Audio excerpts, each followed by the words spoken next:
বাতরোগে প্রদাহ অবস্থায় সঞ্চালনে ইয়ার লক্ষণ বৃদ্ধি পায়।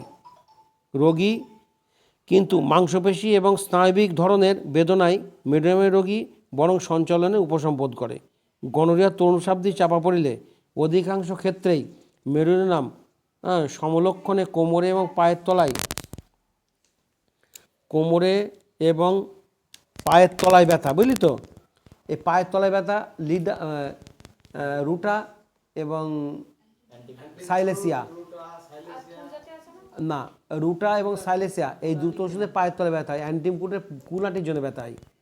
আচ্ছা, রুটা এবং সাইলেসিয়া পুরো পায়ের তলাটা ব্যথা হয়। আর এই মেডোনিয়ামের ব্যথাটা কিন্তু বিশেষ লক্ষণ হামাগুড়িতে চলে, বাতের লক্ষণে।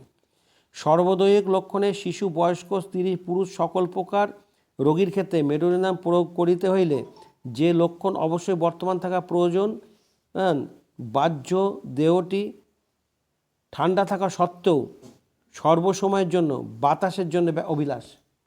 বডি ঠান্ডা কিন্তু বাতাস করে যাচ্ছে সকল সময়।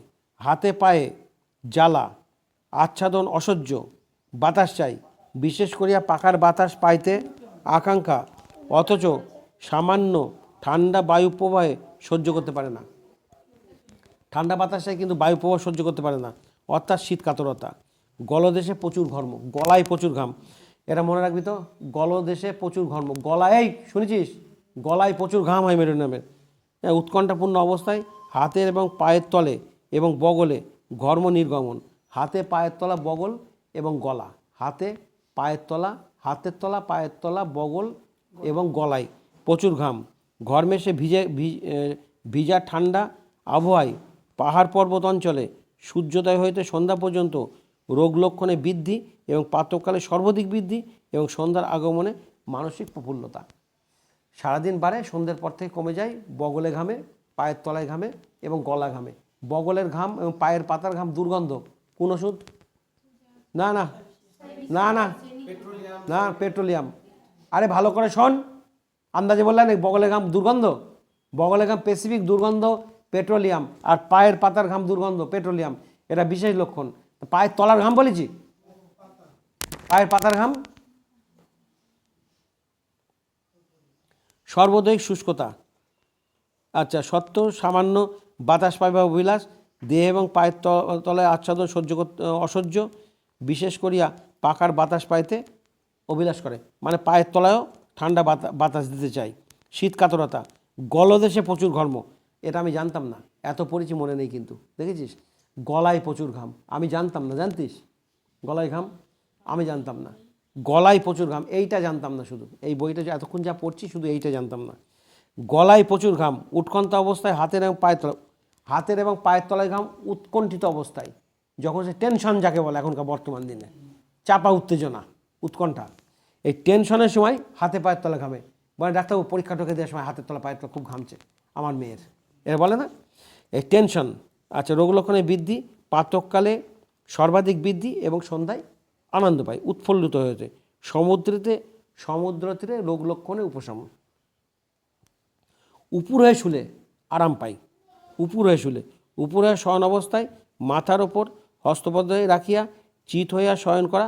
এই দেখ, মাথার উপর হাত রেখে চিত হয়ে শোয়া, এতেও আরাম পাই। পদতলে শীতল ঘর্ম, পায়ের তলায় টাটানি ব্যথা, দক্ষিণ স্কন্ধে এবং বায়ুতে বাত বেদনা। দক্ষিণ স্কন্ধে এবং বাহুতে, এই স্কন্ধ এবং বাহুতে বাত বেদনা। সামান্য সঞ্চালনে হৃদকম্প, বুক ধরপড়ানি। লবণ, মিষ্টি, বরফ, ঠান্ডা জল খেতে চাই। এটা মনে রাখবি, ঠান্ডা বরফ দিয়ে জল। আর কিছু খেতে চাই? ফসফরাস থুজা খেতে চাই। হ্যাঁ, অভিলাষ। জিঙ্কের নাই পদদায়ের অস্থিরতা, এই যে সকল সে পানা চাই। জিঙ্কের নাই, জিঙ্কাম মেটালিকাম নাই। নেট্টামিউর, কোষ্টিকাম, লাইকোপোডিয়াম, এরা কিন্তু পানা চাই। কোষ্টিকাম, লাইকোপোডিয়াম, জিঙ্কাম, নেট্টামিউর, মেডোনিয়াম, এরা পানা চাই। কিন্তু জিঙ্কামের নাই পদদায়ের অস্থিরতা, সালফারের নাই জ্বালা। কিন্তু সালফারের জ্বালাটা আগুনে পোড়ার মতো, এর জ্বালাটা কিন্তু লঙ্কা বাটার মতো। রোগের বিষয়ে চিন্তা করে রোগ লক্ষণে বৃদ্ধি। রোগের বিষয়ে চিন্তা করে রোগ লক্ষণে। আর কোন ওষুধ আছে রোগের বিষয়ে ক্যালকেরিয়া ফস, ব্রাইটা কার্ভ।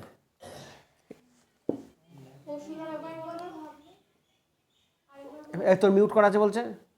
হ্যাঁ, আচ্ছা, রোগ লক্ষণের কথা ভাবলেই রোগ লক্ষণ বৃদ্ধি, ক্যালকিরাপাস, ব্যারিটাকার, মেডোরিনাম। আচ্ছা, শুল বেদনায় উদরের মধ্যে কাগজ বা পিনের অবস্থিতি জ্ঞাপক অনুভূতি, পেটের মধ্যে কাগজ পেন আছে, পিন আছে, এই জাতীয় অনুভূতি। আহারের পর হিক্কা বিশেষভাবে বৃদ্ধি, খাবার পরেই হেঁচকি উঠা, হ্যাঁ এটা একটা লক্ষণ, খাওয়ার পরেই হেঁচকি উঠা, পিন আছে একটা, পেটের মধ্যে কাগজ আছে, একটা অনুভূতি এই ধরনের। আচ্ছা, এবং রোগী সম্মুখ দিকে নত হইতে চেষ্টা করিলে যন্ত্রণায় চিৎকার করিয়া ওঠে, সামনের দিকে ঝুঁকলে যন্ত্রণায় চিৎকার করে বেড়ে যায় আর কি। জ্বর, তরুণ জাতীয় জ্বরে মেডোরিনাম প্রায় প্রয়োজন হয় না। অভ্যন্তর যন্ত্রসমূহের বিশৃঙ্খলাজনিত দীর্ঘদিন ধরিয়া অল্প অল্প জ্বর ভোগ করিয়া শরীরটি যখন জীর্ণ শীর্ণ হইয়া পড়ে এবং রোগী যখন শুষ্কতা জাতীয় ক্ষয়পীড়ায় ভুগিতে থাকে তখন মেডোরিনাম প্রয়োজন হয়। দীর্ঘদিনের পুরনো জ্বর হচ্ছে, সারছে, হচ্ছে, সারছে, 4টে বড়ি খাই, অ্যান্টিবায়োটিক খাই, সারছে, হচ্ছে, সেই ক্ষেত্রে কিন্তু মেডোরিনাম প্রয়োজন হয়। জ্বর অবস্থায় মেডোরিনাম রোগী সবসময়, এমনকি হিমাঙ্গ অবস্থায় পাখার বাতাস চাই। জ্বর অবস্থায়, হিমাঙ্গ অবস্থায় পাখার বাতাস, বিশেষ করিয়া পাখার বাতাস পাইবার জন্য বড়ই ব্যাকুল হয়ে ওঠে। মানে সব অবস্থাতে পাখার বাতাস, সালফারের মতো সব অবস্থায়, সালফার এতও চায় না, আর পাখার বাতাস, সালফার ঠান্ডা মেজে শুতে চায় না। আচ্ছা, রোগী ঘন ঘন প্রচুর পরিমাণে প্রস্রাব ত্যাগ করে, আর একটা লক্ষণ কি, রোগী ঘন ঘন প্রচুর প্রস্রাব, এবং জ্বর অবস্থায় অনেক সময় গরম জল পান করিতে চাই, সর্বশরীর বেদনা থাকে। এই জ্বর অবস্থায় ঠান্ডা বাতাস চাই, প্রচুর প্রস্রাব করে, আর গরম জল জ্বরের খেতে খেতে যায়। এই 3টে লক্ষণ।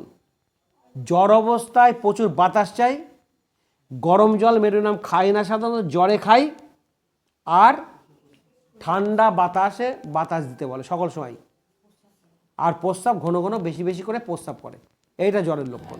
সবসময় এমনকি হিমাঙ্গ অবস্থায় পাখার বাতাস চাই, বিশেষ করে পাখার বাতাস পাইবার জন্য বড়ই ব্যাকুল হয়ে ওঠে। পাখার বাতাস করতে ফ্যান চালাবে এখন।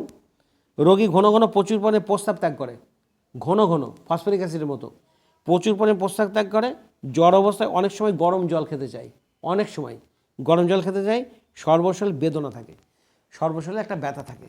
আচ্ছা, জ্বর অবস্থায় গরম জল খেতে চাই, কোন ওষুধ? আর আমির বল, জ্বর অবস্থায় গরম জল খেতে কোন ওষুধ? আর্সেনিক, আর কি? ট্যারাক্সেকাম, আর্সেনিক, ট্যারাক্সেকাম, এই মেডোরিনাম পড়লি। আচ্ছা, জ্বর অবস্থায় প্রচুর জল খেতে চাই, আর্সেনিক, কোন সময়? ঠান্ডা জল, জ্বর ছাড়ার পর। জ্বর যখন ছেড়ে যাচ্ছে প্রচুর পরিমাণে ঠান্ডা জলে পিপাসা লাগে, তাহলে মেডোরিনামের জ্বর কি? পাখার বাতাস চাচ্ছে, ঘন ঘন প্রস্রাব করছে, কখন গরম জল খেতে চায়, সর্বশরীরে ব্যথা। এবার ব্যথা দেখে আমরা আর্নিকা ভাবতে পারি তো? আর্নিকার লক্ষণ করে ছেঁচা ব্যথা, সে নড়াচড়া করতে চাবে না, কিন্তু বাধ্য হবে নড়াচড়া করতে ব্যথার জন্য। আর্নিকা, শরীরের বিভিন্ন জায়গায় লাল লাল বা কালো কালো দাগ থাকতে পারে আর্নিকার, সারা শরীরে ছেঁচা ব্যথা, দুর্গন্ধ থাকবে, আর্নিকা দুর্গন্ধ থাকে। আর্সেনিক যদি হয় অস্থিরতা, মৃত্যু ভয়, প্রবল পিপাসা, ঘন ঘন একটু করে জল খাওয়া, গরম জল খাওয়া। যদি আমি ভাবি বাতাস চুটাবে না আর্সেনিক, হ্যাঁ, স্রাবের পরিমাণ বাড়বে না কমবে? তাহলে এর কিন্তু স্রাবের পরিমাণ বাড়ছে, স্রাবের পরিমাণ বাড়ছে, জ্বর অবস্থায় গরম জল খাচ্ছে, গায়ে টায়ে ব্যথা এবং বাতাস চাচ্ছে।